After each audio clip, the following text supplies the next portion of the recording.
আমি ভিক্ষা করে ফিরতেছিলেম গ্রামের পথে পথে। তুমি তখন চলেছিলে তোমার স্বর্ণ রথে।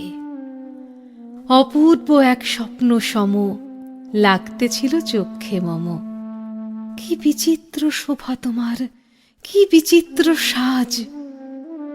আমি মনে ভাবতেছিলেম, এ কোন মহারাজ। আজি শুভক্ষণে রাত পোহালো, ভেবেছিলেম তবে আজ আমারে দ্বারে দ্বারে ফিরতে নাহি হবে। বাহির হতে নাহি হতে কাহার দেখা পেলাম পথে।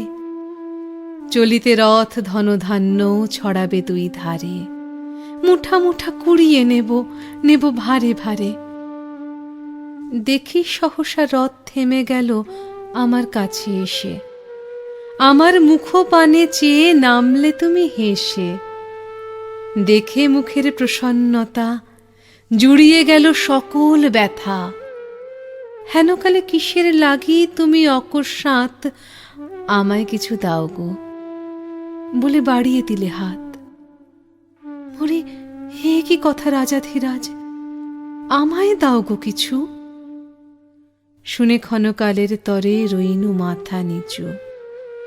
তোমার কি বা অভাব আছে ভিখারি ভিক্ষুকের কাছে? এ কেবল কৌতুকের বশে আমায় প্রবঞ্চনা। ঝুলি হতে দিলেম তুলে একটি ছোট কণা।